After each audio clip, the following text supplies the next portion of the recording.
सतगुरु सच्चे पातशाह जी दे दरबार दे विच सज बैठे गुरु रूप साध संगत जीओ, गज के फतेह बुलाओ। वाहिगुरु जी का खालसा, वाहिगुरु जी की फतेह। सो सब तो पहला मैं ओंटारियो दियां समूह सिख संगतां ते खास करके जिहड़े अपने नौजवान वीरां भैणां ने रल मिल के इस प्रोग्राम नूं उलीकिया, उन्हां दा धन्नवाद करना चाहुंदा ते उन्हां नूं शलाघा भी देना चाहुंदा, जिन्हां ने 1984 ਦੀ 40वीं वरेगंढ नूं मनाउण वास्ते ये प्रोग्राम उलीकिया, जिहड़े लैक्चर सीरीज़ आउंदे साल नूं। क्योंकि जदों आपां इस पिछले साल दे विच जिन्नियां भी घटना वापरियां उन्हां नूं आपां विचारदे हां। जथेदार परमजीत सिंह पंजवड़ की शहादत, भाई अवतार सिंह खंडा की शहादत, भाई हरदीप सिंह निज्जर की शहादत तो लैके जो कुछ जिन्ना भी सोचा घटनाक्रम उस तो बाद वापरिया, ये गल स्पष्ट आउंदी है भी ये जिहड़ी अपनी लड़ाई जिहड़ा संघर्ष का अगला पड़ाव आ, आपां उस दे दर ते इस वेले खड़े हैं। ते जे आपां आपदे वर्तमान हालात नूं, अपनी स्थिति नूं आपां समझना चाहुंदे हां ते भविख दी नीति, भविख दे अमल बारे आपां समझना चाहुंदे हां, तां सानूं 1984 विचों लंघदे राह विचों ही सानूं लंघना पऊगा। 1984 is the focal point of Sikh existence and Sikh being in the modern world, in the contemporary, like the time period that we're living in right now. ਜਿਹੜੀ 1984 ਆ ਉਹਦੇ ਵਿੱਚੋਂ ਸਾਨੂੰ ਪ੍ਰਤੱਖ ਰੂਪ ਦੇ ਵਿੱਚ ਸਾਨੂੰ ਸਮਝ ਆਉਣੀ ਚਾਹੀਦੀ ਆ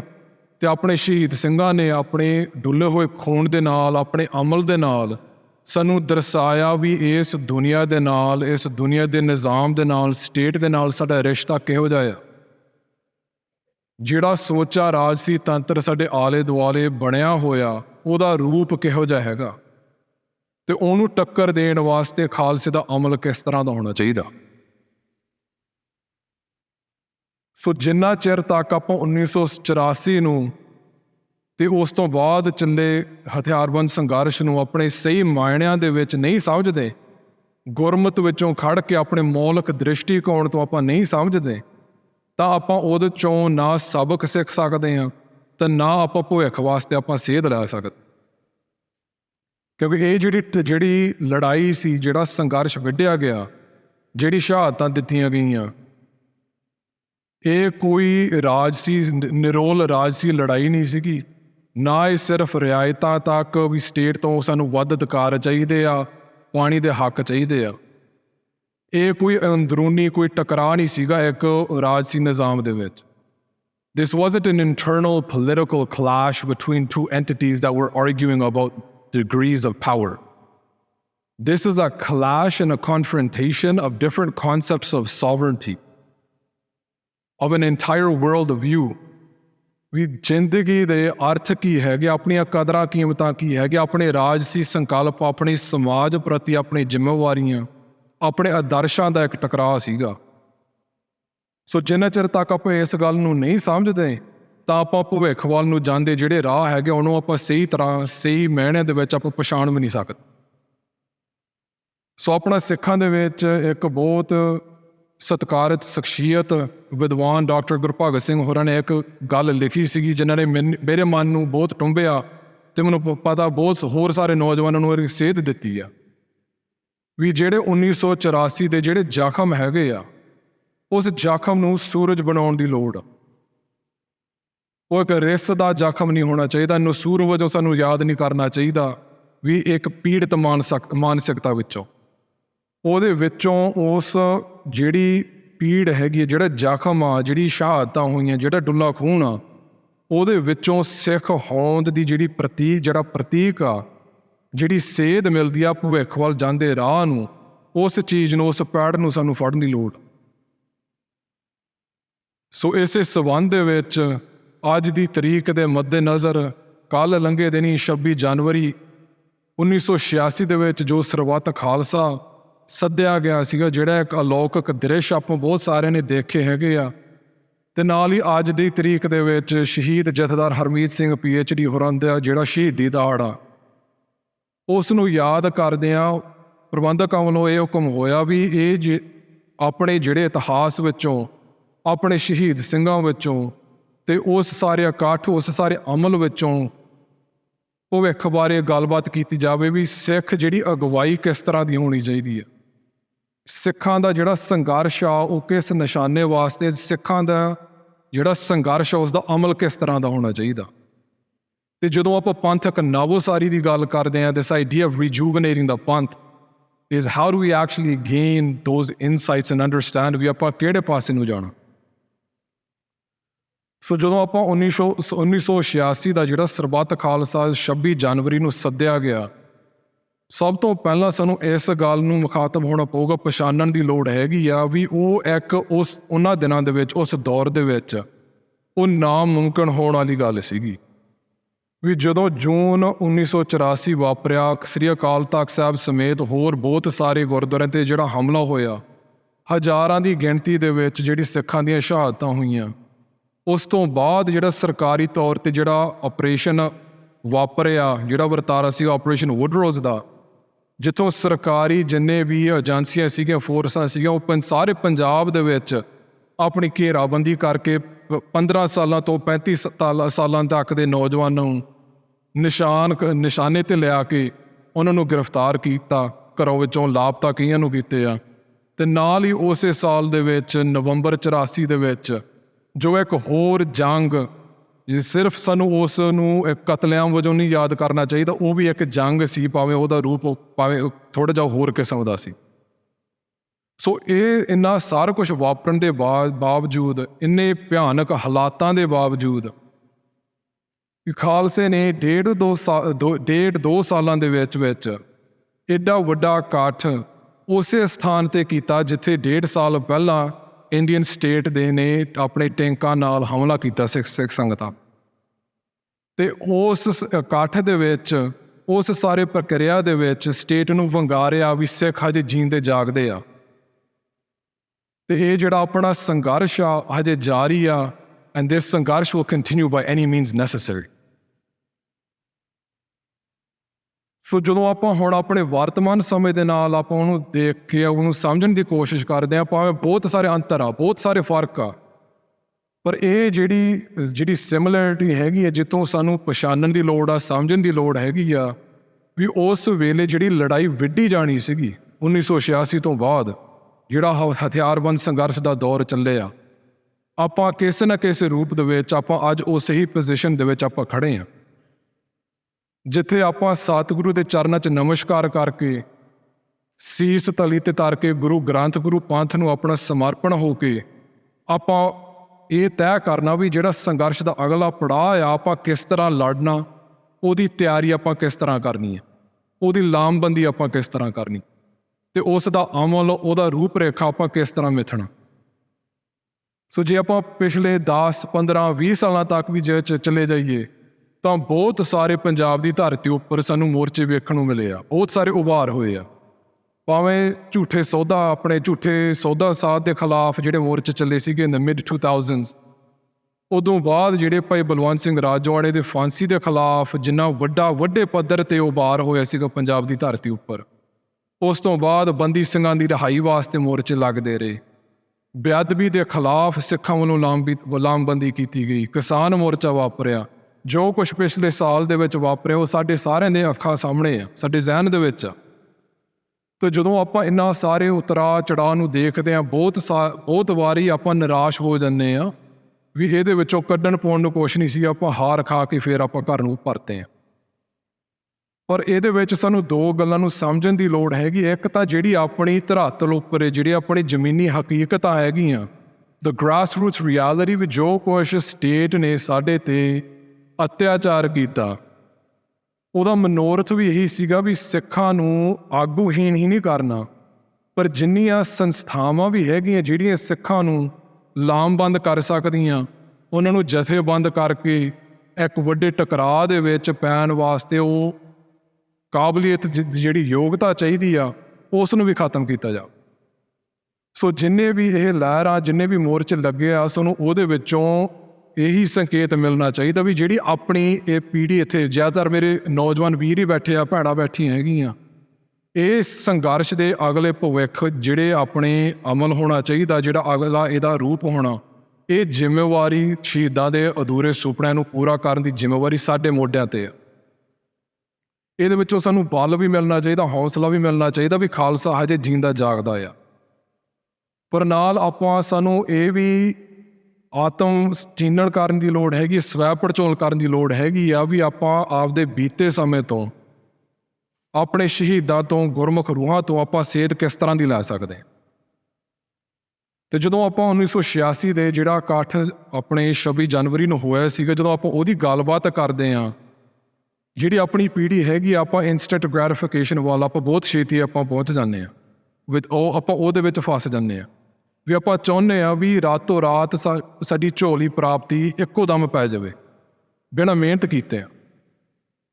But there's also something much more deeper that we have to understand, ਜਿਹੜੀ ਆਪਣੀ ਰਿਐਲਿਟੀ ਹੈਗੀ, ਜਿਹੜੀ ਸੋਸ਼ਲ ਮੀਡੀਆ ਰਾਹੀਂ ਜਿਹੜੀ ਆਪਣੀ ਜਾਣਕਾਰੀ ਦਾ ਜਿਹੜਾ ਸਰੋਤ ਬਣਿਆ ਵਾ, ਜੋ ਵੀ ਜਾਣਕਾਰੀ, ਜੋ ਵੀ ਨੈਰੇਟਿਵ ਸਿਰਜੇ ਜਾਂਦੇ ਆ, ਸਾਨੂੰ ਦਿਮਾਗਾਂ ਦੇ ਵਿੱਚ ਜੋ ਕੁਛ ਦ੍ਰਿਸ਼ ਜਾਂਦੇ ਆ, ਜਿਹੜੇ ਨੈਰੇਟਿਵ ਜਾਂਦੇ ਆ, ਜਿਹੜੀਆਂ ਗੱਲਾਂ ਬਾਤਾਂ ਜਾਂਦੀਆਂ, ਬਹੁਤ ਵਾਰ ਉਹ ਇੱਕ ਸੋਸ਼ਲ ਮੀਡੀਆ ਪਲੇਟਫਾਰਮ ਰਾਹੀਂ ਉਹ ਇਮੀਡੀਏਟ ਹੋ ਕੇ ਆ ਕੇ ਤੁਹਾਡੇ ਕੋਲ ਪਹੁੰਚਦੇ ਆ।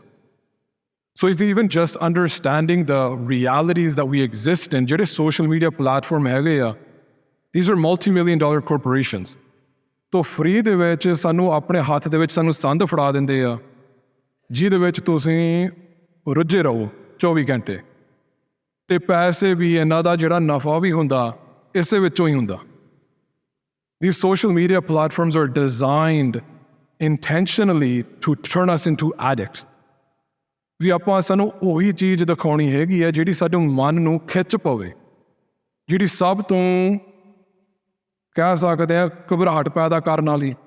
ਜਾਂ ਸਨਸਨੀਖੇਜ ਪੈਦਾ ਕਰਨ ਵਾਲੀ, ਐਕਸਾਈਟਮੈਂਟ ਤੇ ਇੰਟੈਂਸਿਟੀ ਪੈਦਾ ਕਰਨ ਵਾਲੀ।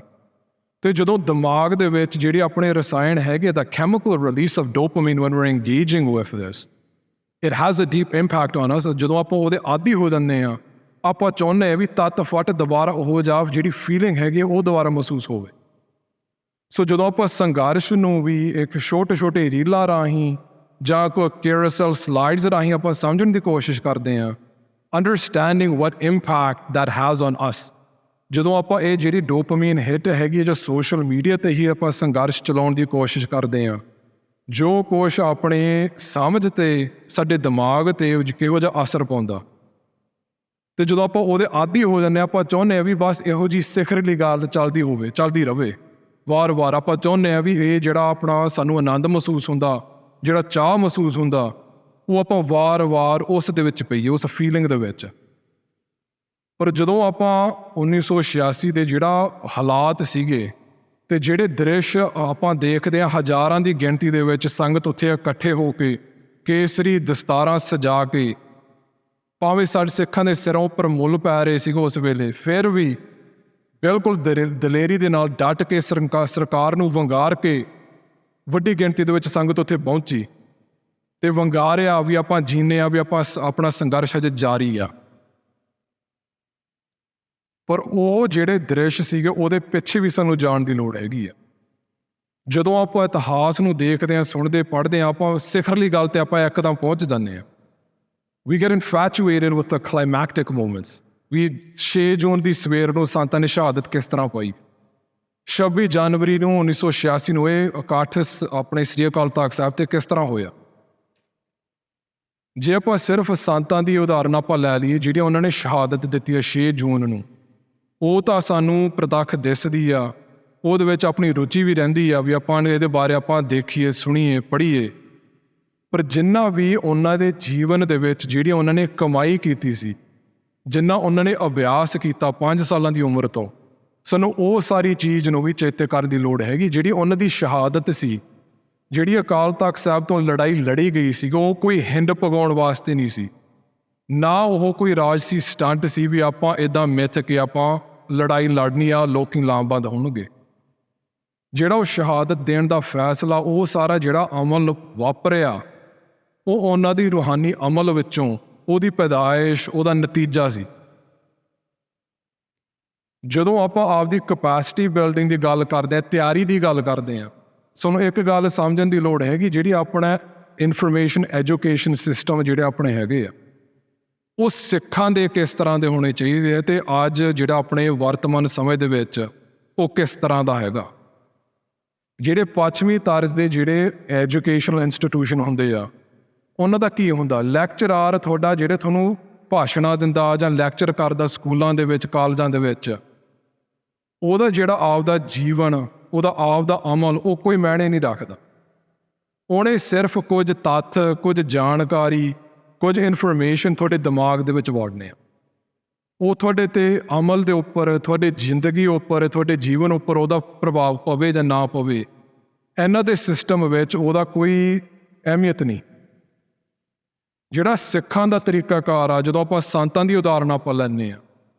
ਜਿਹੜਾ ਆਪਣਾ ਵਿਦਿਆਲੇ, ਜਿਹੜੇ ਆਪਣੇ ਸੰਪਰਦਾਵਾਂ ਦੇ ਦਲਾਂ ਪੰਥਾਂ ਦੇ ਵਿੱਚ, ਜਥਿਆਂ ਵਿੱਚ ਜਿਹੜੀ ਗਿਆਨ ਦਾ ਜਿਹੜਾ ਪਸਾਰ ਹੈਗਾ, ਉਹ ਜਿਹੜੀ ਪ੍ਰਕਿਰਿਆ ਹੈਗੀ ਆ, ਉਹ ਸਿਰਫ ਆਪਣੇ ਦਿਮਾਗਾਂ ਵਿੱਚ ਕੁਝ ਜਾਣਕਾਰੀ ਪਾਉਣ ਤੱਕ ਨਹੀਂ ਸੀਮਤ।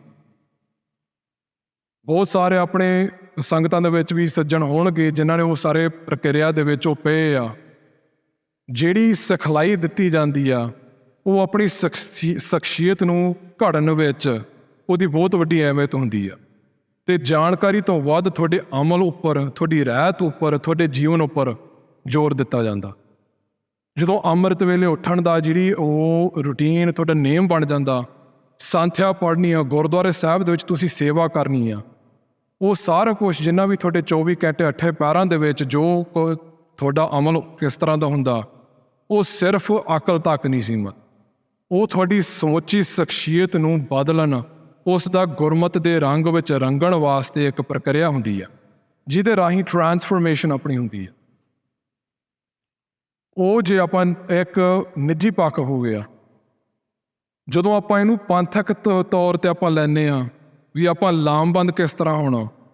ਜਿਹੜੀ 1986 ਦੇ ਵਿੱਚ ਜਿਹੜਾ ਇਕੱਠ ਹੋਇਆ, ਜਿਹੜਾ ਸਰਬੱਤ ਖਾਲਸਾ ਹੋਇਆ, ਉਹ ਇੱਕਦਮ ਨਹੀਂ ਹੋਇਆ। ਕੋਈ ਫੇਸਬੁੱਕ ਪੋਸਟ ਨਹੀਂ ਪਈ ਸੀਗੀ ਵੀ ਆਪਾਂ ਇਸ ਦਿਨ ਆਪਾਂ ਇਕੱਠਿਆਂ ਹੋਣਾ। ਉਹਦੇ ਪਿੱਛੇ ਜਿੰਨੀ ਮਿਹਨਤ ਸੰਤ ਬਾਬਾ ਜਰਨੈਲ ਸਿੰਘ ਜੀ ਹੋਰਾਂ ਨੇ, ਜਦੋਂ ਉਹ ਟਕਸਾਲ ਦੇ ਮੁਖੀ ਬਣੇ ਸੀਗੇ 77 ਦੇ ਵਿੱਚ, ਜਾਂ ਉਸ ਤੋਂ ਵੀ ਆਪਾਂ ਗਾਂਹ ਪਿੱਛੇ ਨੂੰ ਜਾਈਏ, ਸੰਤ ਬਾਬਾ ਕਰਤਾਰ ਸਿੰਘ ਹੋਰਾਂ ਨੇ ਅਤੇ ਹੋਰ ਬਹੁਤ ਸਾਰੀਆਂ ਗੁੰਮਨਾਮ ਸੰਗਤਾਂ ਨੇ ਪੰਜਾਬ ਦੇ ਵਿੱਚ ਜੋ ਪ੍ਰਚਾਰ ਕੀਤਾ, ਸਿੱਖ ਸੰਗਤਾਂ ਕਾਇਮ ਕੀਤੀਆਂ, ਜਿਹੜੇ ਆਪਣੇ ਸਮਾਜਿਕ ਹਾਲਾਤ ਉਹਨਾਂ ਨੂੰ ਮਜ਼ਬੂਤ ਕੀਤਾ, ਗੁਰਮਤਿ ਗੁਰੂ ਘਰ ਦੇ ਨਾਲ, ਗੁਰੂ ਗ੍ਰੰਥ, ਗੁਰੂ ਪੰਥ ਨਾਲ ਜੋੜਿਆ, ਜਿਹੜੇ ਨੈਟਵਰਕ ਬਣੇ ਆ। ਜਦੋਂ ਆਪਾਂ ਹਥਿਆਰਬੰਦ ਸੰਘਰਸ਼ ਲੜਨਾ ਸੀ, ਬਹੁਤ ਸਾਰੀਆਂ ਠਾਰਾਂ ਕਿਸ ਤਰ੍ਹਾਂ ਬਣੀਆਂ ਸੀਗੀਆਂ, ਹਰ ਇੱਕ ਵਰਗ ਨੂੰ ਸੰਤਾਂ ਨੇ ਲਾਮਬੰਦ ਕਿਸ ਤਰ੍ਹਾਂ ਕੀਤਾ। ਜਿਹੜੀ ਕੰਸੈਂਸਸ ਬਿਲਡਿੰਗ ਦੀ ਪ੍ਰਕਿਰਿਆ ਹੈਗੀ ਆ, ਉਹ ਕਦੋਂ ਤੋਂ ਚੱਲਦੀ ਰਹੀ ਆ। ਫੌਜੀਆਂ ਦੇ ਵਿੱਚ ਜਾ ਕੇ ਪ੍ਰਚਾਰ ਕਿਸ ਤਰ੍ਹਾਂ ਕਰਨਾ, ਵਿਦਿਆਰਥੀਆਂ ਨੂੰ ਕਿਸ ਤਰ੍ਹਾਂ ਲਾਮਬੰਦ ਕਰਨਾ, ਵਿਚਾਰਵਾਨਾਂ ਨੂੰ, ਵਿਦਵਾਨਾਂ ਨੂੰ ਕਿਸ ਤਰ੍ਹਾਂ ਲਾਮਬੰਦ ਕਰਨਾ, ਵਿਦਿਆਰਥੀਆਂ ਦੀਆਂ ਜਥੇਬੰਦੀਆਂ ਕਿਸ ਤਰ੍ਹਾਂ ਖੜੀਆਂ ਕਰਨੀਆਂ। ਸੋ ਜੋ ਸਾਨੂੰ 1986 ਦੇ ਵਿੱਚ ਉਸ ਇਕੱਠ ਦੇ ਵਿੱਚ ਸਾਨੂੰ ਦ੍ਰਿਸ਼ ਦੇਖਣ ਨੂੰ ਮਿਲਦੇ ਆ, ਰੀਲਾਂ ਦੇਖਣ ਨੂੰ ਮਿਲਦੀਆਂ, ਸਾਨੂੰ ਇਸ ਤਹਿ ਤੱਕ ਜਾਣ ਦੀ ਲੋੜ ਹੈਗੀ ਵੀ ਉਹ ਸਾਰਾ ਕੁਛ ਸੰਭਵ ਕਿਸ ਤਰ੍ਹਾਂ ਹੋ। ਸੋ ਇਹ ਇੱਕਦਮ ਖੜੇ ਪੈਰ ਰਾਤੋਂ ਰਾਤ ਕੁਛ ਵੀ ਨਹੀਂ ਹੋਇਆ। ਇਹਦੇ ਪਿੱਛੇ ਦਹਾਕਿਆਂ ਭਰ ਦੀ ਮਿਹਨਤ, ਅਭਿਆਸ ਅਤੇ ਕਮਾਈ, ਜਿਹੜੇ ਇੱਥੇ ਗੁਰੂ ਘਰਾਂ ਦੇ ਵਿੱਚੋਂ, ਗੁਰੂ ਸਾਹਿਬ ਦੇ ਚਰਨਾਂ 'ਚੋਂ ਜੋ ਸਾਰਾ ਕੁਛ, ਉਹ ਸਾਰੀ ਪ੍ਰਕਿਰਿਆ ਆਰੰਭ ਹੋਈ ਸੀਗੀ। ਸੋ ਇਹ ਇੱਕ ਹੋ ਗਈ, ਕਹਿ ਸਕਦੇ ਆ ਪ੍ਰੈਕਟੀਕਲ ਜਿਹੜਾ ਉਹਦਾ ਪੱਖ ਸੀ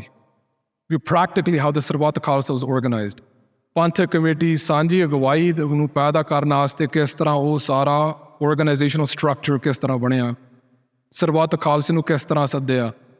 ਹਰ ਇੱਕ ਦਲ ਕੋਲ, ਸੰਪਰਦਾਵਾਂ ਕੋਲ, ਜਥਿਆਂ ਕੋਲ, ਜੁਝਾਰੂ ਜਥੇਬੰਦੀਆਂ ਕੋਲ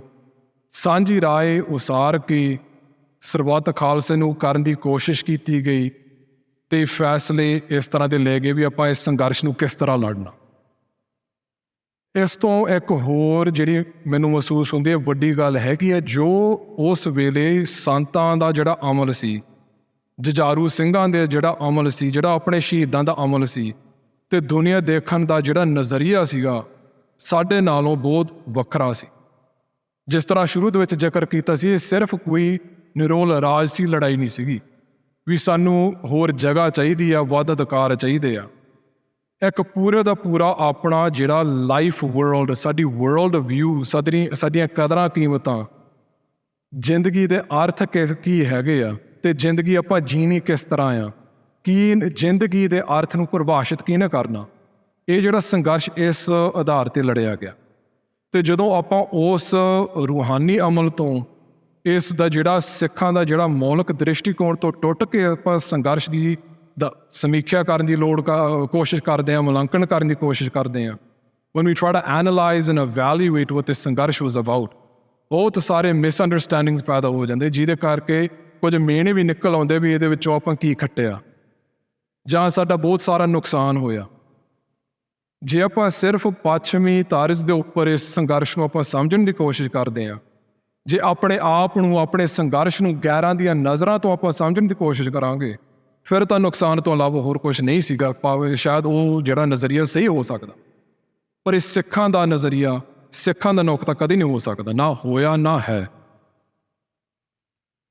ਸੋ ਜਦੋਂ ਆਪਾਂ ਸੰਘਰਸ਼ ਨੂੰ, ਆਪਣੇ ਹਾਲਾਤਾਂ ਨੂੰ, ਆਪਣੇ ਨਿਸ਼ਾਨੇ ਨੂੰ, ਆਪਣੇ ਅਮਲ ਨੂੰ ਆਪਾਂ ਪਰਖਣ ਦੀ ਕੋਸ਼ਿਸ਼ ਕਰਦੇ ਹਾਂ,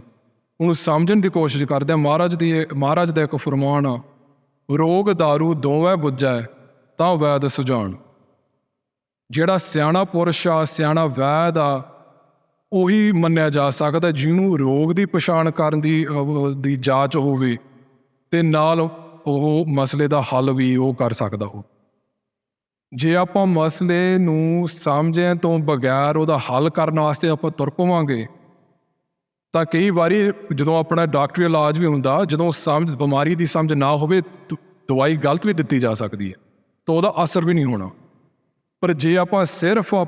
ਰੋਗ ਦੇ ਉੱਪਰ, ਬਿਮਾਰੀ ਉੱਪਰ, ਕਮਜ਼ੋਰੀਆਂ ਉੱਪਰ ਆਪਾਂ ਫੋਕਸਡ ਜਾਂ ਅਬਸੈਸਡ ਹੋ ਜਾਈਏ ਤੇ ਆਪਾਂ ਅਮਲ ਦੀ ਗੱਲ ਨਾ ਕਰੀਏ ਤਾਂ ਵੀ ਉਹਦਾ ਕੋਈ ਹੱਲ ਨਹੀਂ ਹੋਣਾ। ਸੋ ਇਹ ਵਿਚਾਰ ਤੇ ਅਮਲ ਦਾ ਆਪਾਂ ਸੰਤੁਲਨ ਕਿਸ ਤਰ੍ਹਾਂ ਬਣਾ ਕੇ ਰੱਖ। ਸੋ ਜੇ ਆਪਾਂ ਸਮਝਣ ਦੀ ਕੋਸ਼ਿਸ਼ ਕਰਨੀ ਹੈਗੀ ਆ ਵੀ ਇਹ ਜਿਹੜਾ ਆਪਣਾ ਸੰਘਰਸ਼ ਆ ਵੀ ਇਹ ਕਾਹ ਤੋਂ ਲੜਿਆ ਗਿਆ, ਕਾਹਦੇ ਵਾਸਤੇ, ਕਿਹੜੇ ਆਦਰਸ਼ਾਂ ਵਾਸਤੇ, ਕਿਹੜੇ ਨਿਸ਼ਾਨੇ ਵਾਸਤੇ, ਕਿਉਂਕਿ ਇਹ ਕੋਈ ਪੀੜਤ ਮਾਨਸਿਕਤਾ ਵਿੱਚੋਂ ਨਹੀਂ ਨਿਕਲੀ ਵੀ ਸਾਡੇ ਨਾਲ ਅਤਿਆਚਾਰ ਹੋਇਆ, ਸਾਡੇ ਨਾਲ ਵਿਤਕਰਾ ਹੋਇਆ, ਸਾਡੇ ਨਾਲ ਧੱਕਾ ਹੋਇਆ। ਇਹ ਜਿਹੜਾ ਸੰਘਰਸ਼ ਆ ਆਦਿ ਕਾਲ ਤੋਂ ਸਤਿਗੁਰੂ ਨਾਨਕ ਪਾਤਸ਼ਾਹ ਵੱਲੋਂ ਇਹ ਆਰੰਭਿਆ ਸੰਘਰਸ਼ ਆ। ਸੋ ਸਾਨੂੰ ਸਮਝਣ ਦੀ ਲੋੜ ਆ, ਜੇ ਇੰਡੀਅਨ ਸਟੇਟ ਵੱਲੋਂ ਸਾਡੇ ਨਾਲ ਧੱਕਾ ਨਾ ਵੀ ਹੁੰਦਾ ਤਾਂ ਵੀ ਜਿਹੜੀ ਸਿੱਖਾਂ ਦੀ ਜ਼ਿੰਮੇਵਾਰੀ ਹੈਗੀ ਆ, ਖਾਲਸੇ ਦਾ, ਗਰੀਬ ਦੇ ਰੱਖਿਆ, ਜਰਵਾਣੀ ਦੇ ਪੱਖਿਆ ਕਰਨ ਦਾ ਜਿਹੜਾ ਫਰਜ਼ ਆਏ ਦਾ, ਜਿਹੜਾ ਹਲੇਮੀ ਰਾਜ ਸਥਾਪਿਤ ਕਰਨ ਦਾ, ਉਹ ਭਾਵੇਂ ਮੁਗਲਾਂ ਦੇ ਵੇਲੇ ਸੀਗਾ, ਭਾਵੇਂ ਫਰੰਗੀਆਂ ਦੇ ਵੇਲੇ ਸੀਗੇ, ਭਾਵੇਂ ਹੁਣ ਦੀ ਜਿਹੜੀ ਹੁਕੂਮਤ ਹੈਗੀ ਆ ਉਸ ਵੇਲੇ ਆ। ਸੋ ਇੱਕ ਭਾਈ ਸਾਹਿਬ ਰਣਧੀਰ ਸਿੰਘ, ਇੱਕ ਜੁਝਾਰੂ ਸਿੰਘ ਸੀਗੇ ਆਪਣੇ ਸਮੇਂ ਦੇ, ਜਦੋਂ ਫਰੰਗੀਆਂ ਦੇ ਖਿਲਾਫ ਲੜਾਈ ਵਿੱਢੀ ਗਈ ਸੀਗੀ,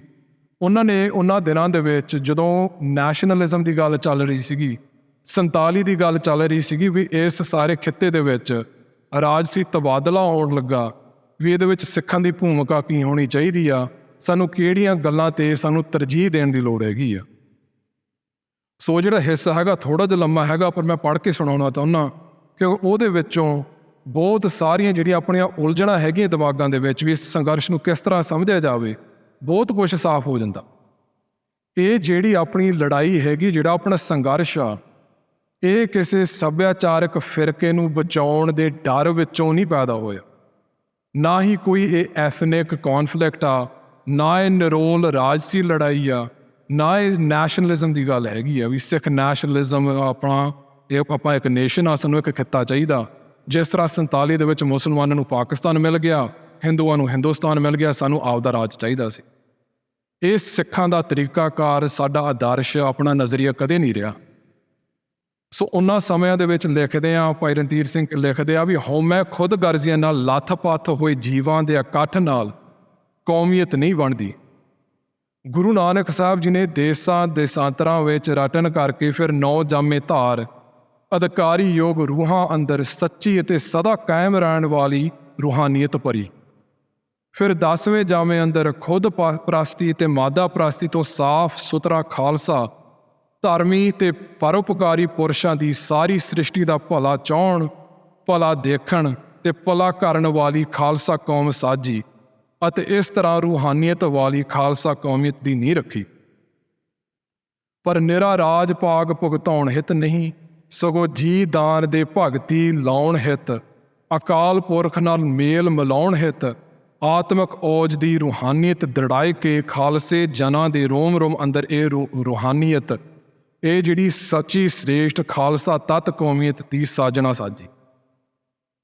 ਨਿਰੀ ਸਵੈ ਰਾਜ ਦੀ ਇੱਛਾ ਲਈ ਨਹੀਂ, ਸਗੋਂ ਧਰਮ ਦਾ ਰਾਜ ਵਿਥਾਰਨ ਲਈ, ਜ਼ੁਲਮ ਤੇ ਦੁਸ਼ਟ ਦੀ ਜੜ ਉਖਾੜਨ ਲਈ, ਰਾਜ ਕਾਮਨਾ ਤੋਂ ਰਹਿਤ ਨਿਰੋਲ ਧਰਮ ਉਪਕਾਰ ਦਾ ਪਰਮਾਰਥੀ ਅਤੇ ਆਤਮ ਸੁਤੰਤਰੀ ਹਲੇਮੀ ਰਾਜ ਵਿਥਾਰਨ ਲਈ ਇਸ ਰੂਹਾਨੀਅਤ ਸੰਜੀਵਨੀ ਕੌਮੀਅਤ ਦੀ ਅਬਚਲ ਨੀਂਹ ਧਰੀ। ਇਹ ਜਿਹੜਾ ਆਪਣਾ ਸੰਘਰਸ਼ ਆ, ਨਾ ਇਹ 1984 ਦੇ ਵਿੱਚ ਸ਼ੁਰੂ ਹੋਇਆ, ਨਾ ਇਹ 1947 ਦੇ ਵਿੱਚ ਸ਼ੁਰੂ ਹੋਇਆ, ਨਾ ਕਿਸੇ ਦੇ ਕੀਤੇ ਹੋਏ ਜ਼ੁਲਮਾਂ ਦੇ ਪ੍ਰਤੀਕਰਮ ਵਜੋਂ ਸ਼ੁਰੂ ਹੋਇਆ। ਇਹ ਜਿਹੜਾ ਸਿੱਖ ਦਾ ਜਿਹੜਾ ਫਰਜ਼ ਆ, ਜਿਹੜਾ ਆਪਣਾ ਕੁਦਰਤੀ ਜਿਹੜਾ ਆਪਣਾ ਐਵੋਲੂਸ਼ਨ ਹੁੰਦਾ, ਜਦੋਂ ਆਪਾਂ ਗੁਰੂ ਸਾਹਿਬ ਦੇ ਚਰਨਾਂ ਵਿੱਚ ਨਤਮਸਤਕ ਹੋ ਕੇ ਇਸ ਰਾਹ ਨੂੰ ਤੁਰਦੇ ਹਾਂ,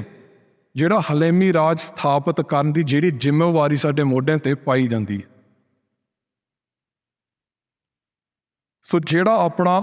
ਮੌਜੂਦਾ ਸਮੇਂ ਦੇ ਵਿੱਚ ਜਿਸ ਦੁਸ਼ਮਣ ਨਾਲ ਆਪਣੀ ਟੱਕਰ ਆ, ਉਹਦੀਆਂ ਨੀਹਾਂ 47 ਦੇ ਵਿੱਚ ਨਹੀਂ ਰੱਖੀ ਗਈ। ਜੇ ਆਪਾਂ ਆਪਣੇ ਮੌਜੂਦਾ ਹਾਲਾਤਾਂ ਨੂੰ ਸਮਝਣਾ ਹੈਗਾ ਤਾਂ ਇਹ ਜਿਹੜੀ ਟੱਕਰ ਹੈਗੀ ਆ 1849 ਦੇ ਵਿੱਚ ਸ਼ੁਰੂ ਹੁੰਦੀ ਆ, ਜਦੋਂ ਆਪਣਾ ਆਪ ਦਾ ਸੁਤੰਤਰ ਰਾਜ ਭਾਗ ਖੁੱਸ ਜਾਂਦਾ ਤੇ ਫਰੰਗੀਆਂ ਨੇ ਆਪ ਦਾ ਰਾਜ ਪ੍ਰਬੰਧ ਸਾਡੇ ਉੱਪਰ ਥੋਪਿਆ। ਕਿਉਂਕਿ ਜਿਹੜੀ ਸਭ ਤੋਂ ਵੱਡੀ ਗੱਲ ਹੈਗੀ ਆ, ਜਦੋਂ ਫਰੰਗੀ ਨੇ ਆਪ ਦਾ ਰਾਜ ਕਾਇਮ ਕੀਤਾ, ਪਹਿਲਾਂ ਮੁਗਲ ਵੀ ਆਏ ਆ, ਬਹੁਤ ਸਾਰੇ ਹੋਰ ਧਾੜ ਵੀ ਆਏ ਆ ਜਿਨ੍ਹਾਂ ਨੇ ਆਪਣਾ ਰਾਜ ਸਥਾਪਿਤ ਕੀਤਾ, ਤੇ ਦੱਖਣੀ ਏਸ਼ੀਆ ਤੇ ਜਾਂ ਹੋਰ ਦੁਨੀਆ ਦੇ ਖਿੱਤਿਆਂ ਦੇ ਉੱਤੇ ਆਪਣਾ ਰਾਜ ਦਾ ਪਸਾਰ ਉਹਨਾਂ ਨੇ ਕੀਤਾ। ਤੇ ਉਹਨਾਂ ਦਾ ਜਿਹੜਾ ਟੀਚਾ ਸੀ ਉਹ ਸਿਰਫ ਰਾਜ ਪ੍ਰਬੰਧ ਉੱਪਰ ਸੀ, ਵੀ ਆਪਾਂ ਸਿਰਫ ਇਹਦੇ ਚੋਂ ਇਨ ਲੋਕਾਂ ਦੇ ਉੱਪਰ ਆਪਾਂ ਰਾਜ ਕਰਨਾ ਤੇ ਇਹਨਾਂ ਦੀ ਜਿਹੜੀ ਐਕਸਪਲੋਇਟੇਸ਼ਨ ਹੈਗੀ ਆ, ਮਾਇਆ ਆਪਾਂ ਇਕੱਠੀ ਕਰਨੀ ਹੈਗੀ ਆ ਤੇ ਆਪਾਂ ਨਿਕਲਦੇ ਬਣਨਾ।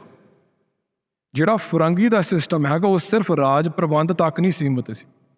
ਜਿਹੜੇ ਆਪਣੇ ਸਮਾਜਿਕ ਬਣਤਰ ਹੈਗੇ, ਆਪਣਾ ਗਿਆਨ ਪ੍ਰਬੰਧ ਹੈਗਾ, ਜਿਹੜਾ ਆਪਣਾ ਦ੍ਰਿਸ਼ਟੀਕੋਣ ਆ ਦੁਨੀਆ ਨੂੰ ਦੇਖਣ ਦਾ, ਸਮਝਣ ਦਾ, ਉਸ ਦੇ ਵਿੱਚ ਵਿਗਾੜ ਪੈਦਾ ਕਰਕੇ ਸਾਨੂੰ ਉਹਨਾਂ ਨੇ ਆਪਣੇ ਆਪ ਵਿੱਚ ਜਜ਼ਬ ਕਰਨ ਦੀ ਪ੍ਰਕਿਰਿਆ ਆਰੰਭ ਕੀਤੀ ਸੀ। The impact of colonialism isn't something that's stuck in the past, ਵੀ ਉਹਨਾਂ ਨੇ ਉਸ ਸਮੇਂ ਦੇ ਵਿੱਚ ਸਾਡੇ ਤੇ ਰਾਜ ਸਥਾਪਿਤ ਕੀਤਾ।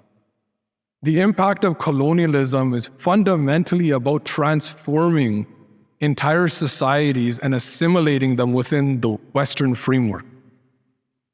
ਸੋ ਉਹਦੇ ਵਿੱਚ ਜਿਹੜੀ ਡਿਵਰਸਿਟੀ ਇਨਕਲੂਜਨ ਆ, ਬਹੁਤ ਸਾਰੇ ਆਪਣੇ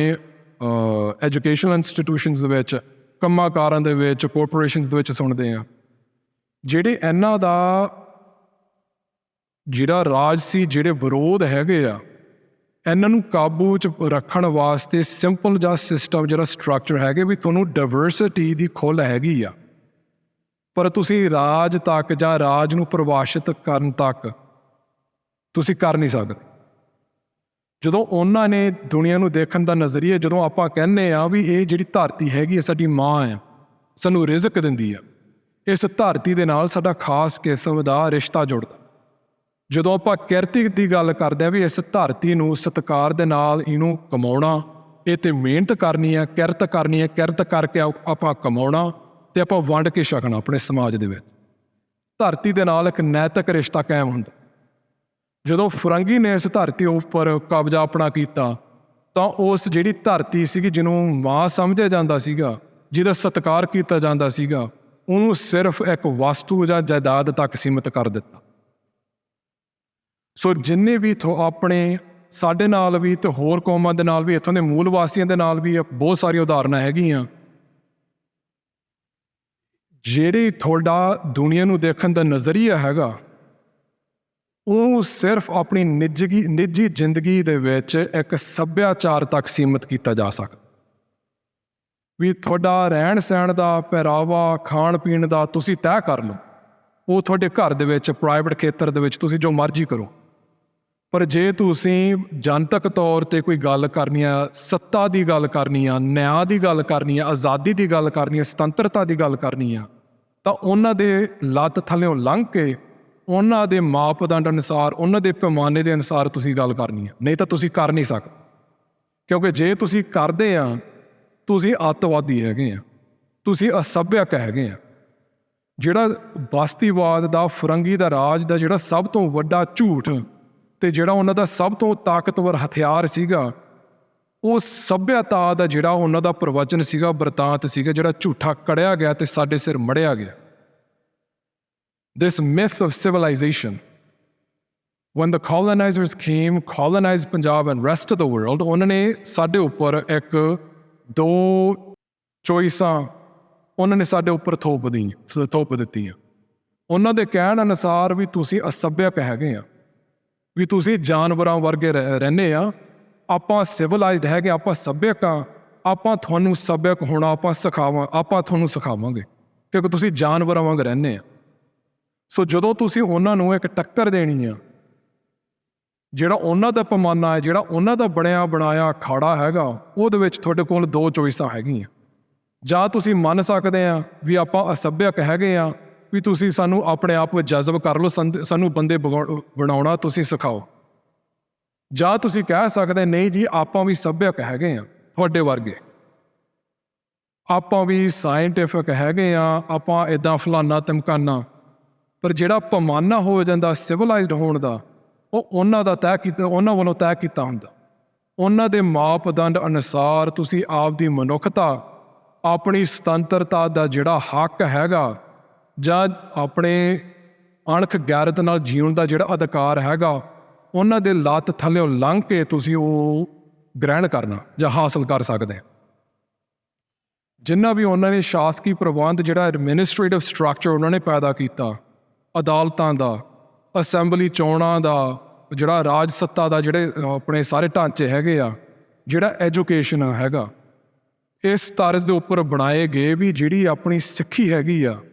ਜਾਂ ਹੋਰ ਬਹੁਤ ਸਾਰੀਆਂ ਕੌਮਾਂ ਦੇ ਨਾਲ ਜਿਹੜੇ ਆਪਦੀਆਂ ਮੌਲਿਕ ਜਿਹੜੀਆਂ ਕਦਰਾਂ ਕੀਮਤਾਂ, ਦੁਨੀਆ ਨੂੰ ਦੇਖਣ ਦਾ ਜਿਹੜਾ ਨਜ਼ਰੀਆ ਹੈਗਾ, ਆਪਦੇ ਸਮਾਜਿਕ ਜਿਹੜੇ ਤੰਤਰ ਹੈਗੇ ਆ, ਰਾਜਸੀ ਜਿਹੜੇ ਢਾਂਚੇ ਹੈਗੇ ਆ,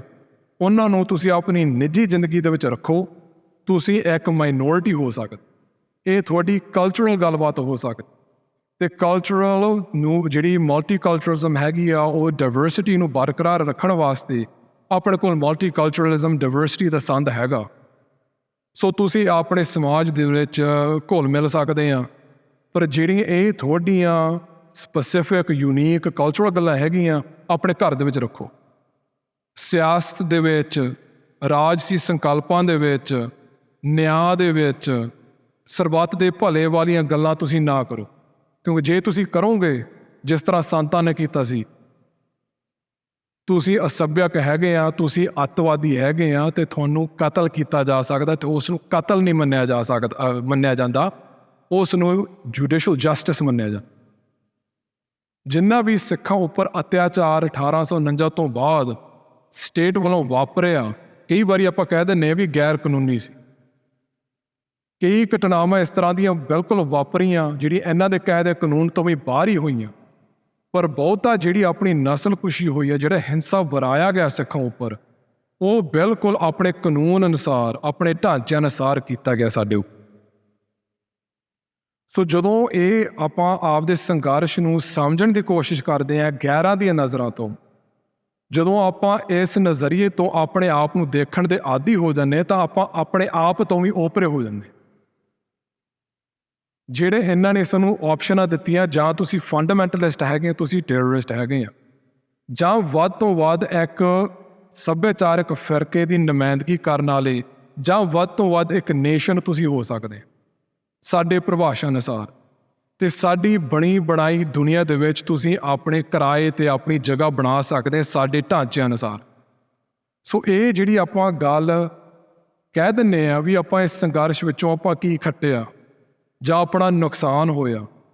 ਇਹ ਖੱਟਣ ਵਾਲੀ ਜਿਹੜੀ ਗੱਲ ਹੈਗੀ ਆ, ਉਹਨਾਂ ਦੇ ਬਣਾਏ ਹੋਏ ਅਖਾੜੇ, ਉਹਨਾਂ ਦੇ ਬਣਾਏ ਹੋਏ ਜਾਲ ਵਿੱਚੋਂ ਜਿਹੜੀ ਰਾਜਸੀ ਸੱਤਾ ਤਾਕਤ ਦਾ ਜਿਹੜਾ ਪਰਛਾਵਾਂ ਹੈਗਾ, ਉਸ ਚੀਜ਼ ਦੀ ਅਣਹੋਂਦ ਤੋਂ ਆਪਾਂ ਕਹਿੰਦੇ ਹਾਂ ਵੀ ਆਪਾਂ ਕੁਛ ਖੱਟਿਆ ਨਹੀਂ। ਪਰ ਜੇ ਆਪਾਂ ਹਾਸਲ ਵੀ ਕਰ ਲੈਂਦੇ, ਉਹਨਾਂ ਦੀ ਲੱਤ ਥੱਲਿਓਂ ਲੰਘ ਕੇ, ਉਹਨਾਂ ਦੀ ਤਰਜ਼ ਉੱਪਰ ਸਿੱਖੀ ਨਾਲੋਂ ਟੁੱਟ ਕੇ, ਆਪਣੇ ਜਿਹੜਾ ਮੌਲਿਕ ਦ੍ਰਿਸ਼ਟੀਕੋਣ ਤੋਂ, ਆਪਣੀ ਮੌਲਿਕ ਹੋਂਦ ਹਸਤੀ ਤੋਂ ਟੁੱਟ ਕੇ, ਤਾਂ ਉਹਦੇ ਵਿੱਚੋਂ ਭਾਵੇਂ ਦੁਨਿਆਵੀ ਤੌਰ 'ਤੇ ਆਪਣੀ ਜਿੱਤ ਵੀ ਹੋਵੇ, ਉਹ ਸਿੱਖ ਹੋਣ ਦੇ ਨਾਤੇ ਆਪਣੀ ਸਭ ਤੋਂ ਵੱਡੀ ਹਾਰ ਹੋ। ਸੋ ਜਦੋਂ ਆਪਾਂ 1986 ਦੇ ਜਦੋਂ ਸਰਬੱਤ ਖਾਲਸੇ ਦੀ ਗੱਲ ਕਰਦੇ ਹਾਂ, ਪੰਥਕ ਨਵ ਉਸਾਰੀ ਦੀ ਗੱਲ ਕਰਦੇ,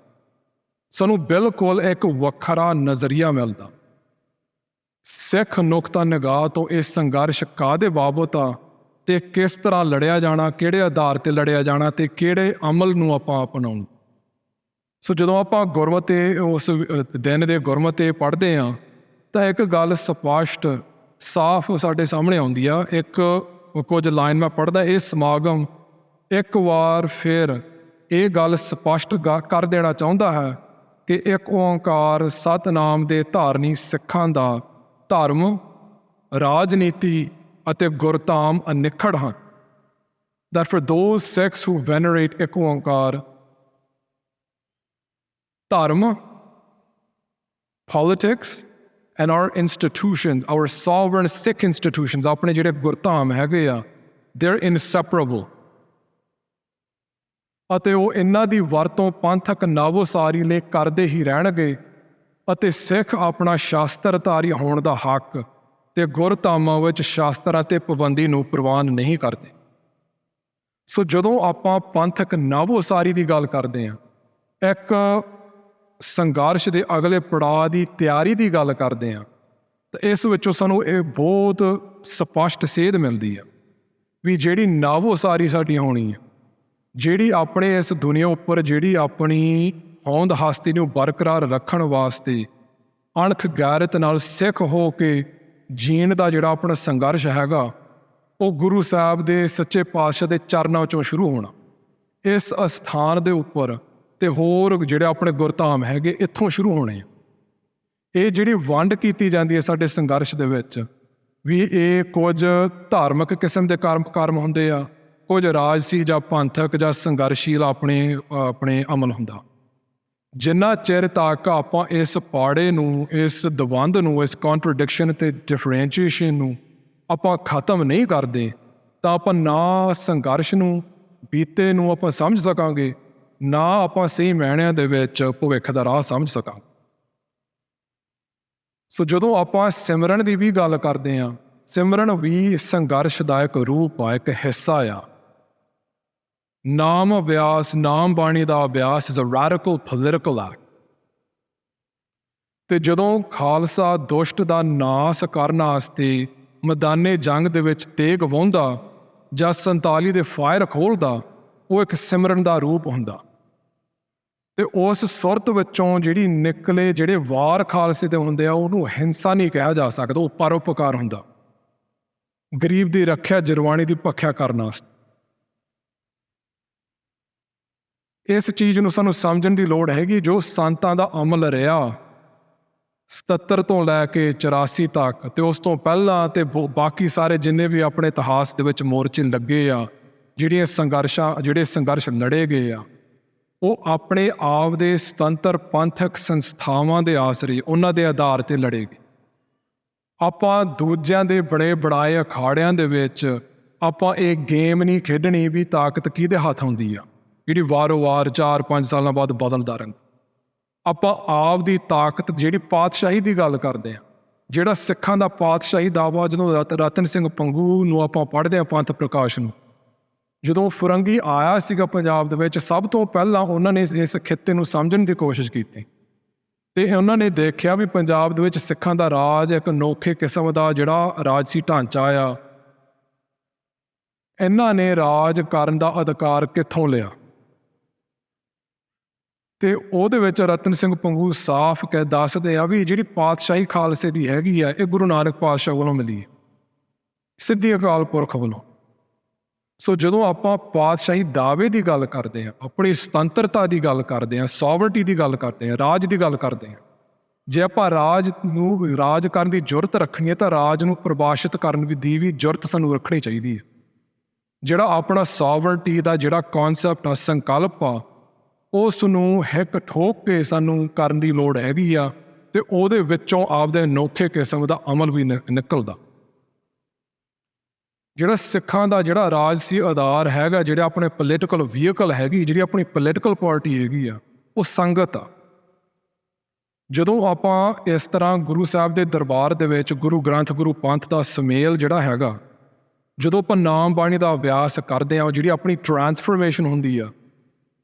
ਗੁਰਮੁਖਾਂ ਵਿੱਚ ਤਬਦੀਲ ਹੋਣ ਦੀ, ਜਿਹੜਾ ਆਪਣਾ ਕਾਇਆ ਕਲਪ ਹੁੰਦਾ, ਉਹ ਆਪਣਾ ਸੰਘਰਸ਼ ਦਾ ਹਿੱਸਾ ਆ। And that's not something that we can possibly bypass. ਜਿਹੜਾ ਸੰਤਾਂ ਦਾ ਅਮਲ ਰਿਹਾ ਵੀ ਗੁਰਮਤਿ ਦਾ ਪ੍ਰਚਾਰ ਕਰਕੇ ਸੰਗਤਾਂ ਨੂੰ ਮਜ਼ਬੂਤ ਕਰਨਾ,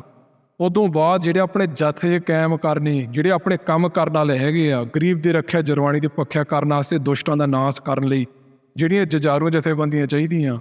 ਉਹਨਾਂ ਦੀਆਂ ਨੀਹਾਂ ਰੱਖੀਆਂ, ਉਹਨਾਂ ਦੀ ਤਿਆਰੀ ਕੀਤੀ ਗਈ, ਉਹਨਾਂ ਦੇ ਬੰਦਿਆਂ ਦੀ ਪਰਖ ਪਛਾਣ ਕੀਤੀ ਗਈ, ਜਿਹੜੇ ਬਾਅਦ ਦੇ ਵਿੱਚ ਉਹਨਾਂ ਨੇ ਜੰਗੀ ਜ਼ੋਰ ਦਿਖਾਏ ਵੀ ਹੈਗੇ ਆ। ਜਿਹੜੇ ਆਪਣੇ ਲੋਕਾਂ ਨੂੰ, ਸੰਗਤ ਨੂੰ, ਆਵਾਮ ਨੂੰ ਲਾਮਬੰਦ ਕਰਨ ਦਾ, ਜਥੇਬੰਦ ਕਰਨ ਦੀ ਜਿਹੜੀ ਪ੍ਰਕਿਰਿਆ ਸੀਗੀ, ਉਹ ਆਪਣੇ ਗੁਰਤਾਮਾਂ ਤੋਂ, ਜਿਹੜੇ ਆਪਣੇ ਸ਼ਹੀਦੀ ਸਮਾਗਮ ਸੀ, ਪੋਲੀਟੀਕਲ ਕਾਨਫਰੰਸ ਕਰਨ ਦੀ ਲੋੜ ਨਹੀਂ ਹੁੰਦੀ ਸੀਗੀ। ਜਿਹੜੀ ਆਪਣੇ ਪੋਲੀਟੀਕਲ ਸੰਘਰਸ਼ ਦਾ ਜਿਹੜਾ ਆਧਾਰ ਆ, ਜਿਹੜਾ ਮੈਦਾਨ ਆ, ਉਹ ਆਪਣੇ ਤੌਰ 'ਤੇ ਆਪਾਂ ਤੈਅ ਕਰਨਾ। ਜਿਹੜੇ ਸ਼ਹੀਦੀ ਸਮਾਗਮ ਹੁੰਦੇ ਸੀਗੇ ਉਹਨਾਂ ਦਿਨਾਂ ਦੇ ਵਿੱਚ, ਜਿਹੜੇ ਪੰਥਕ ਇਕੱਠ ਬੁਲਾਏ ਜਾਂਦੇ ਸੀਗੇ ਉਹਨਾਂ ਦਿਨਾਂ ਦੇ ਵਿੱਚ, ਗੁਰੂ ਗ੍ਰੰਥ ਸਾਹਿਬ ਜੀ ਦੀ ਛਤਰ ਛਾਇਆ ਹੇਠ ਮਹਾਰਾਜ ਦਾ ਓਟ ਆਸਰਾ ਤੱਕ ਕੇ, ਉਹ ਜਿਹੜੀ ਪ੍ਰਕਿਰਿਆ ਵਿੱਚ ਪੈ ਕੇ ਉਹਦੇ ਵਿੱਚੋਂ ਆਪਣੇ ਜਥੇ ਨਿਕਲੇ ਆ, ਉਹਦੇ ਵਿੱਚੋਂ ਸਰਬੱਤ ਖਾਲਸੇ ਨਿਕਲੇ ਆ, ਉਹਦੇ ਵਿੱਚੋਂ ਜੁਝਾਰੂ ਜਥੇਬੰਦੀਆਂ ਨਿਕਲੀਆਂ, ਉਸ ਦੇ ਵਿੱਚੋਂ ਆਪਣਾ ਸੰਘਰਸ਼ ਨਿਕਲਿਆ। ਸੋ ਜਦੋਂ ਆਪਾਂ ਰਵਾਇਤ ਦੀ ਗੱਲ ਕਰਦੇ ਹਾਂ, ਇਹ ਇੱਕ ਪਛਾਣ ਖਿੱਚੂ ਵਾਲੀ ਗੱਲ ਨਹੀਂ ਹੈਗੀ that we're clinging to the past in this idealistic kind of form. It's an understanding that this isn't a cultural difference and it's not a difference of time. It's understanding ਦਾ ਜਿਹੜਾ ਆਪਣਾ ਸਿੱਖਾਂ ਦਾ ਵਿਲੱਖਣ ਅਮਲ ਆ, ਜਿਹੜੀ ਆਪਣੀ ਵਿਲੱਖਣ ਹੋਂਦ ਹਸਤੀ ਆ, ਉਹਦੇ ਵਿੱਚੋਂ ਵਿਲੱਖਣ ਕਿਸਮ ਦਾ ਅਮਲ ਵੀ ਨਿਕਲਣਾ, ਵਿਲੱਖਣ ਕਿਸਮ ਦਾ ਰਾਜ ਵੀ ਨਿਕਲਣਾ। ਸੋ ਜਿਹੜਾ ਇਹ ਆਪਾਂ ਰਿਲੀਜਨ ਅਤੇ ਪੋਲੀਟੀਕਲ ਨੂੰ ਸੈਪਰੇਟ ਕਰਕੇ ਜਿਹੜੇ ਸੈਕੂਲਰਿਜ਼ਮ ਦੇ ਪਾਏ ਹੋਏ ਪਵਾੜੇ ਹੈਗੇ ਆ, ਉਸ ਨੂੰ ਪਛਾਣਨ ਦੀ ਲੋੜ ਹੈਗੀ, ਉਸ ਤੋਂ ਦੂਰ ਹੋਣ ਦੀ ਲੋੜ ਹੈਗੀ।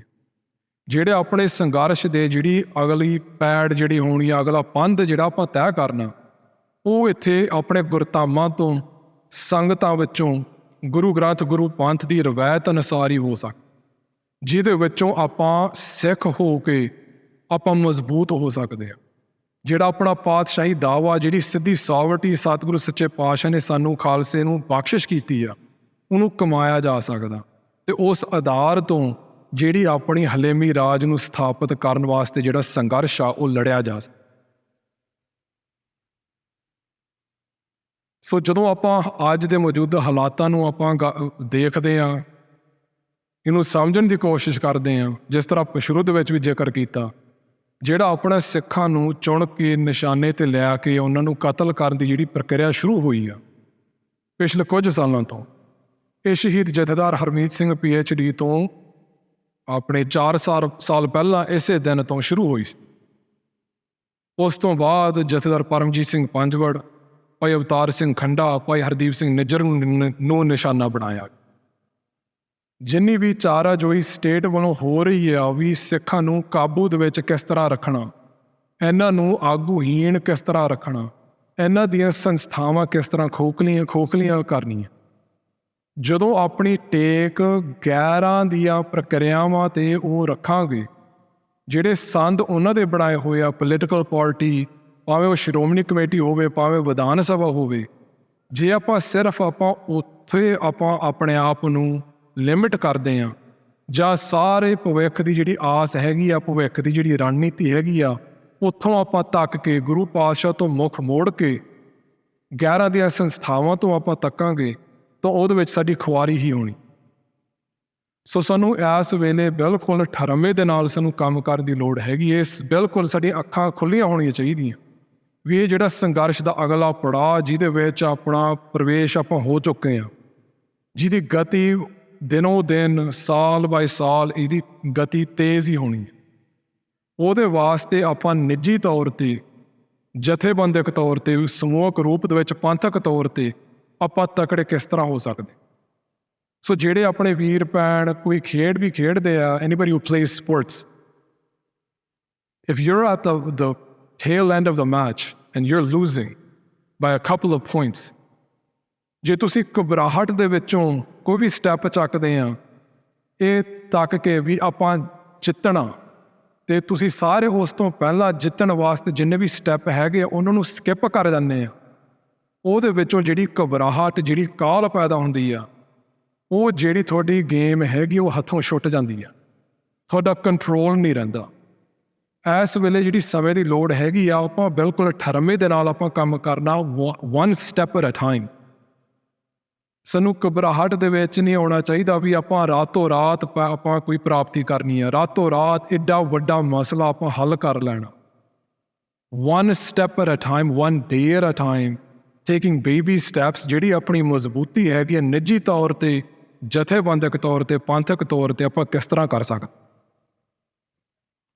ਬਹੁਤ ਵਾਰ ਇਹ ਗੱਲ ਪੁੱਛੀ ਜਾਂਦੀ ਹੈ ਵੀ ਸਾਨੂੰ ਕੀ ਕਰਨਾ ਚਾਹੀਦਾ, ਆਪਣਾ ਅਗਲਾ ਸਟੈਪ ਕੀ ਹੋਣਾ ਚਾਹੀਦਾ। ਤੇ ਇਸ ਤਰ੍ਹਾਂ ਦੀ ਕੋਈ ਗਿੱਦੜ ਸਿੰਘੀ ਨਹੀਂ ਹੈਗੀ। there is no miraculous solution that overnight, without doing any ਮਿਹਨਤ, without doing any ਕਮਾਈ, without any ਕੁਰਬਾਨੀ, ਖਾਲਿਸਤਾਨ ਜਾਂ ਕੋਈ ਹੱਲ ਤੁਹਾਡੇ ਝੋਲੀ ਪਾ ਸਕਦਾ। it's a pipe dream, it's a false illusion। ਜਿਹੜਾ ਆਪਣਾ ਅਗਲਾ ਸਟੈਪ ਹੈਗਾ, ਜਿੰਨੇ ਵੀ ਆਪਾਂ ਇੱਥੇ ਬੈਠੇ ਹੈਗੇ ਆ, ਸਤਿਗੁਰੂ ਸੱਚੇ ਪਾਤਸ਼ਾਹ ਨੇ ਸਾਨੂੰ ਕੋਈ ਮੁਹਾਰਤ ਬਖਸ਼ਿਸ਼ ਕੀਤੀ ਹੈਗੀ ਆ, some skill, some passion। There's a gap in an understanding that there is some seva that needs to be done in a certain ਖੇਤਰ। ਉਸ ਵੱਲ ਧਿਆਨ ਆਪਣਾ ਦਿਵਾਓ, ਆਪਣੀ ਕਾਬਲੀਅਤ, ਆਪਣੀ ਯੋਗਤਾ ਨਿੱਜੀ ਤੌਰ 'ਤੇ ਬਣਾਓ। ਲੋਕਲ ਪੱਧਰ 'ਤੇ ਆਪਣੀ ਇੱਕ ਦੂਜੇ ਨਾਲ ਕਮਿਊਨੀਕੇਸ਼ਨ, ਕੋਆਰਡੀਨੇਸ਼ਨ ਤੁਸੀਂ ਕਾਇਮ ਕਰੋ। ਜਿਹੜੀ ਆਪਣੀ ਲੋਕਲ ਜਿਹੜੀ ਸੰਗਤ ਹੈਗੀ, ਆਪਣਾ ਸੰਘਰਸ਼ ਦਾ ਅਗਲਾ ਪੜਾਅ ਜਿਹੜਾ ਆਧਾਰ ਬਣਨਾ, ਆਪਣੇ ਲੋਕਲ ਲੈਵਲ ਦੀਆਂ ਸੰਗਤਾਂ ਤੋਂ ਹੀ ਸ਼ੁਰੂ ਹੋਣਾ। So there's no miraculous overnight solution that we need at the end. It has to start from these basic steps। ਜਦੋਂ ਆਪਾਂ ਲਾਮਬੰਦ ਹੋਵਾਂਗੇ, ਜਥੇਬੰਦ ਹੋਵਾਂਗੇ, ਆਪਣੇ ਆਪ ਨੂੰ ਨਾਮ ਦੇ ਰੰਗ ਵਿੱਚ ਰੰਗਾਂਗੇ, ਤਾਂ ਅਗਲੇ ਜਿਹੜੀ ਆਪਣੀ ਪੈੜ, ਅਗਲਾ ਜਿਹੜਾ ਪੰਧ ਹੈਗਾ, ਉਸ ਵਿੱਚੋਂ ਨਿਕਲ ਆਉਣਾ। ਤੇ ਜਿਹੜੀ ਇਹਦੀ ਸ਼ੁਰੂਆਤ ਹੈਗੀ ਹੈ, ਬਿਲਕੁਲ ਕੋਈ ਘਬਰਾਉਣ ਦੀ ਲੋੜ ਨਹੀਂ ਹੈਗੀ, ਨਾ ਕੋਈ ਓਵਰਵੈਲਮ ਹੋਣ ਦੀ ਲੋੜ ਹੈਗੀ ਆ। ਸਾਨੂੰ ਸਤਿਗੁਰੂ ਸੱਚੇ ਪਾਤਸ਼ਾਹ ਦੇ ਚਰਨਾਂ ਵਿੱਚ ਸ਼ੁਕਰਾਨਾ ਕਰਨਾ ਚਾਹੀਦਾ। ਮਹਾਰਾਜ ਨੇ ਸਾਨੂੰ ਇਸ ਵਕਤ, ਇਸ ਸਮੇਂ ਦੇ ਵਿੱਚ